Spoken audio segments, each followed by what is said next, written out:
Prawns pulao ఎలా తయారు చేయాలో చూద్దాం. ఈ వీడియో మీకు నచ్చినట్లయితే ఒక లైక్ చేయండి. అలాగే మీ ఒపీనియన్‌ని కామెంట్ సెక్షన్‌లో తెలియజేయండి. చాలా ఈజీగా, టేస్టీగా ప్రాన్స్ పలావ్‌ని తయారు చేసుకోవచ్చు. శుభ్రంగా కడుక్కున్న రొయ్యల్లోనికి 1 టేబుల్ స్పూన్ కారం, హాఫ్ టీ స్పూన్ సాల్టు, కొద్దిగా నిమ్మరసం ఇవన్నీ ఏసుకొని రొయ్యలు పట్టేట్లు బాగా మిక్స్ చేసుకోవాలి. రొయ్యలనేవి ఇక్కడ నేను తక్కువ తీసుకున్నాను కాబట్టి, ఉప్పు, కారం అనేది తక్కువ తీసుకున్నాను. మీరు గనక ఎక్కువ తీసుకుంటే ఇంగ్రీడియెంట్స్ అన్నీ ఎక్కువ యాడ్ చేసుకోవాలి. కాసేపు పక్కన పెట్టుకోవాలి. బౌల్‌లోనికి బాస్మతి రైస్ ఏసుకొని 2, 3 సార్లు వాష్ చేసుకొని, ములిగేంత వరకు వాటర్ పోసి, ఒక అరగంట పాటు పక్కన పెట్టుకోవాలి.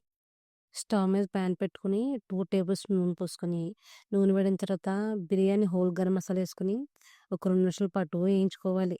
వేగిన తర్వాత కట్ చేసిన ఉల్లిపాయలు, పచ్చిమిరపకాయలు వేసుకొని, లైట్ గోల్డెన్ బ్రౌన్ కలర్ వచ్చేంత వరకు ఫ్రై చేసుకోవాలి. ఉల్లిపాయలు ఫ్రై అయిన తర్వాత నానబెట్టుకున్న జీడిపప్పు ఏసుకోవాలి. మీకు గనక ఇష్టం లేకపోతే స్కిప్ చేసేయొచ్చు. ఏసుకుంటే టేస్ట్ అనేది బావుంటుంది. ఒక 2 నిమిషాల పాటు ఫ్రై అయిన తర్వాత అల్లం వెల్లుల్లి పేస్ట్ ఏసుకోవాలి. అల్లం వెల్లుల్లి పేస్ట్ పచ్చి వాసన పోయేంత వరకు ఫ్రై చేసుకోవాలి. అల్లం వెల్లుల్లి పేస్ట్ పచ్చి వాసన పోయిన తర్వాత మనం ఉప్పు, కారం కలిపి పెట్టుకున్న రొయ్యలేసుకోవాలి.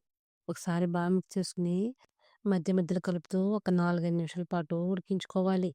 రొయ్యలనేవి 4, 5 నిమిషాల పాటు ఉడికిన తర్వాత 1 table spoon garam masala, 1 table spoon biryani masala, కొద్దిగా కొత్తిమీర ఏసుకొని ఒకసారి బాగా మిక్స్ చేసుకోవాలి. తర్వాత వాటర్ పోసుకోవాలి. ఒక గ్లాసు బాస్మతి రైస్‌కి ఒక గ్లాసున్నర వాటర్ అయితే సరిపోతాయి. తర్వాత ఉప్పు, కారం టేస్ట్ అని చూసుకొని మీకు గనుక ఉప్పు గాని, కారం గాని సరిపోకపోతే కొద్దిగా యాడ్ చేసుకోవచ్చు. వాటర్ అనేది బాగా మరిగిన తర్వాత మనం నానబెట్టుకున్న బాస్మతి రైస్ ఏసుకోవాలి. ఒకసారి నెమ్మదిగా బాగా కలుపుకొని వాటర్ ఇంకిపోయేంత వరకు ఉడికించుకోవాలి. ఇలా 10 నిమిషాల్లో వాటర్‌ని మొత్తం ఇంకిపోతాయి.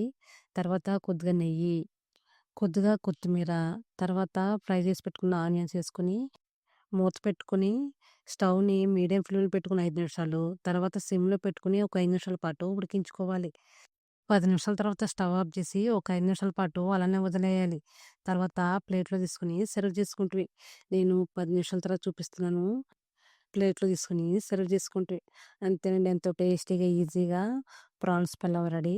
మీకు ఎవరికైనా నచ్చితే గనక ఒకసారి ట్రై చేయండి. అలాగే వీడియో పైన ఒపీనియన్‌ని కామెంట్ సెక్షన్‌లో తెలియజేయండి. చాలా టేస్టీగా, ఈజీగా తయారు చేసుకోవచ్చు.